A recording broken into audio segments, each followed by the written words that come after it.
Today I invite you to Cuzco. We will see what is left of the Incas' former glory and what the Spaniards left behind.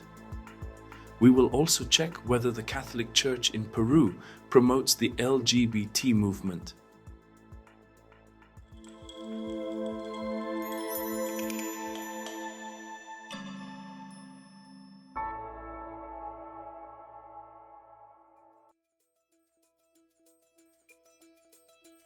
Cuzco, the capital of the Inca Empire.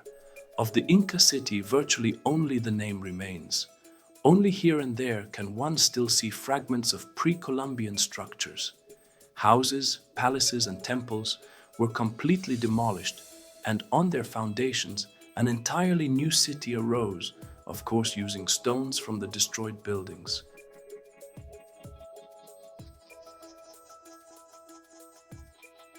Plaza de Armas. In Inca times, the square was much larger, measuring about 550 by 250 meters. The Huatanay River once flowed through it. The palace of the Inca ruler Viracocha once stood here. Now in its place stands the cathedral, whose construction was completed in the 17th century. Inside this cathedral, you can see a singular painting of the Last Supper, painted in the 18th century by the indigenous artist Marcos Zapata.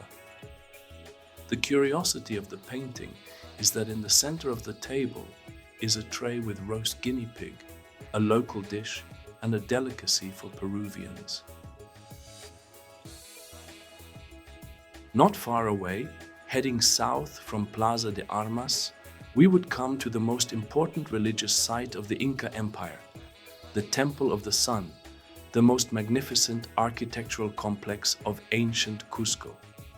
Its walls were covered with 700 gold sheets studded with emeralds and turquoises, and the windows were designed so that sunlight pouring in and reflecting from the precious metal almost blinded observers. Today, the Church of Iglesia Santo Domingo stands on the spot. Perhaps some of those treasures survived. Perhaps the Spaniards did not melt down everything into ingots. Maybe they are hidden somewhere, perhaps right here.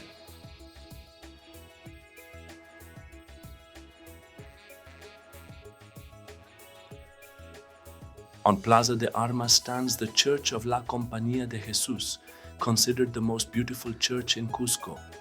It occupies the site of the palace of the Inca Huayna Capac, and construction began in 1571. One could go on listing places where Inca palaces and temples once stood, and where churches and haciendas now rise.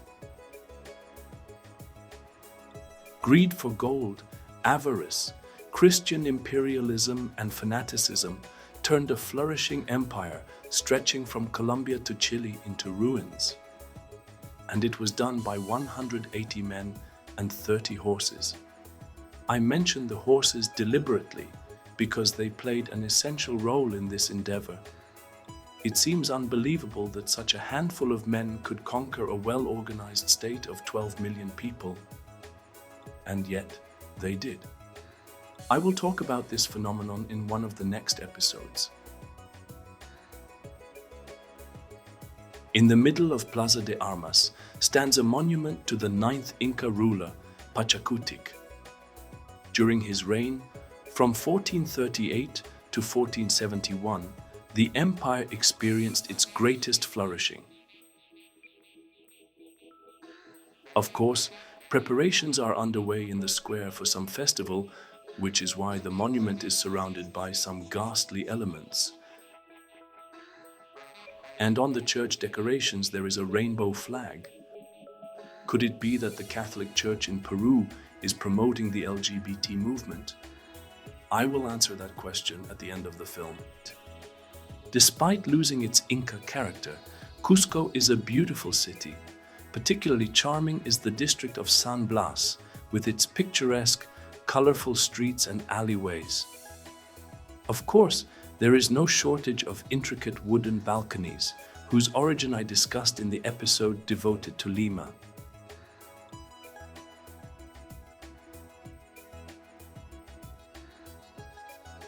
Not far from Cuzco, to the north of the center, lie several archaeological sites, including Sacsayhuaman and Kenko. Sacsayhuaman is a complex of stone walls. The structure consists of 3 megalithic walls arranged in terraces, one above the other, built in a zigzag pattern stretching for about 400 meters. The walls were built of enormous boulders brought from quarries 15 kilometers away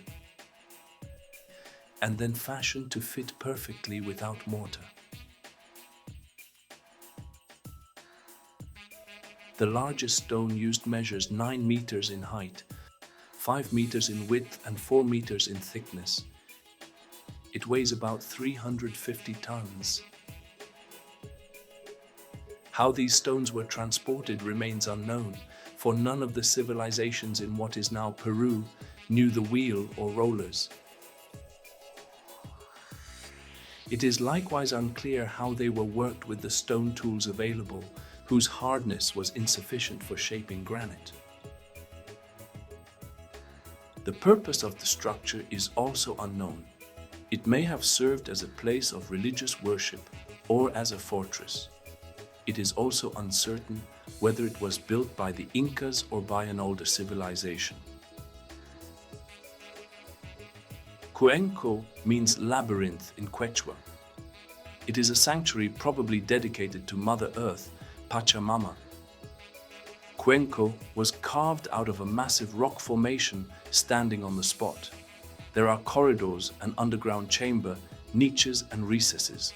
The religious significance of the place led to its destruction by Spanish fanatics.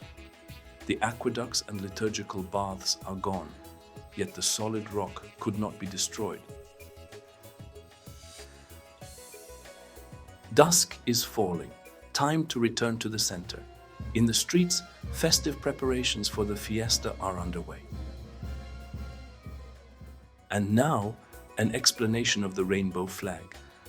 The flag was created by one Raúl Montesinos Espejo in 1973 during the 25th anniversary of his Radio Rural station. He presented it as if it had been used by the Incas.